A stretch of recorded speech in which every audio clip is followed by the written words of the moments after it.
श्रीमद्वाल्मीकि रामायण अयोध्या कांड अध्याय 93 सेना सहित भरत की चित्रकूट यात्रा का वर्णन। यात्रा करने वाली उस विशाल वाहिनी से पीड़ित हो वनवासी यूथपति मतवाले हाथी आदि अपने यूथों के साथ भाग चले। रीछ, चितकबरे मृग तथा रुरु नामक मृग वन प्रदेशों में, पर्वतों में और नदियों के तटों पर चारों ओर उस सेना से पीड़ित दिखाई देते थे।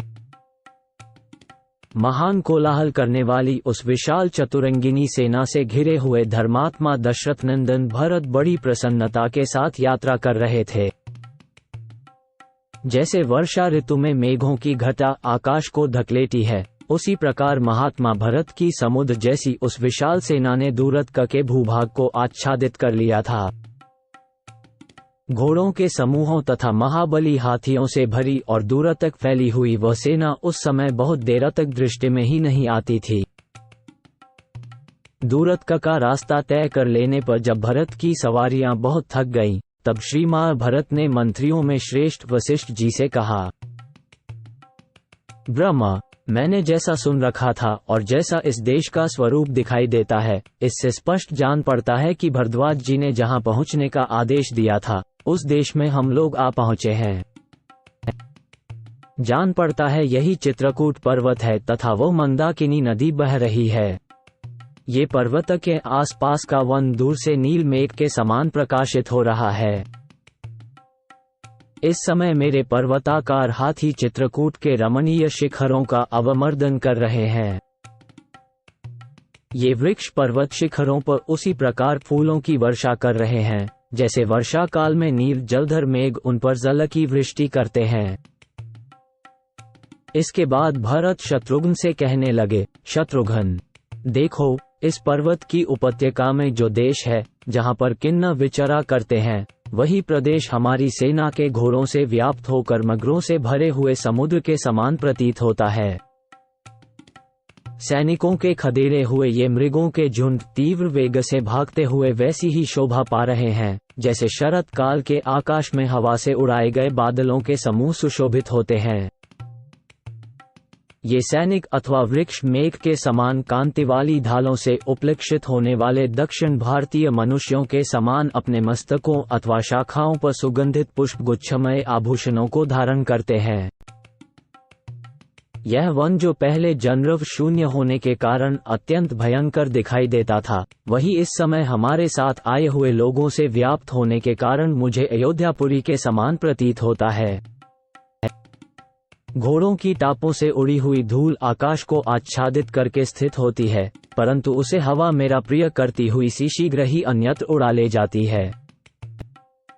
शत्रुघ्न, देखो, इस वन में घोड़ों से जुते हुए और श्रेष्ठ सारथियों द्वारा संचालित हुए ये रथ कितनी शीघ्रता से आगे बढ़ रहे हैं। जो देखने में बड़े प्यारे लगते हैं, उन मोरों को तो देखो, ये हमारे सैनिकों के भय से कितने डरे हुए हैं। इसी प्रकार अपने आवास स्थान पर्वत की ओर उड़ते हुए अन्य पक्षियों पर भी दृष्टिपात करो। निष्पाप शत्रुघ्न, ये देश मुझे बड़ा ही मनोहर प्रतीत होता है। तपस्वी जनों का यह निवास स्थान वास्तव में स्वर्गीय पथ है। इस वन में मृगियों के साथ विचरने वाले बहुत से चितकबरे मृग ऐसे मनोहर दिखाई देते हैं, मानो इन्हें फूलों से चित्रित सुसज्जित किया गया हो।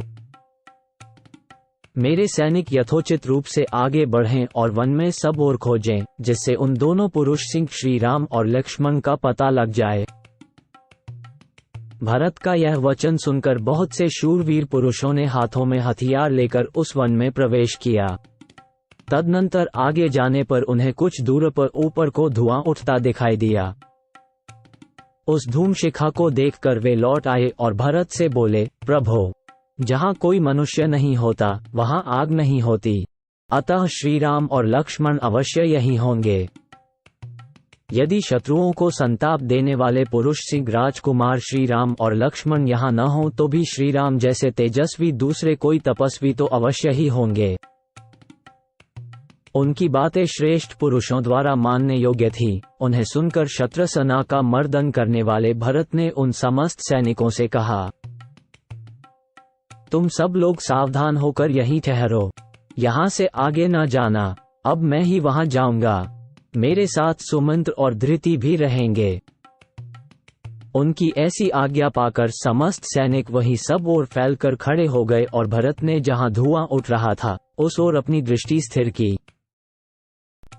भरत के द्वारा वहां ठहराई गई वो सेना आगे की भूमिका निरीक्षण करती हुई भी वहां हर्षपूर्वक खड़ी रही, क्योंकि उस समय उसे मालूम हो गया था कि अब शीघ्र ही श्री रामचंद्र जी से मिलने का अवसर आने वाला है।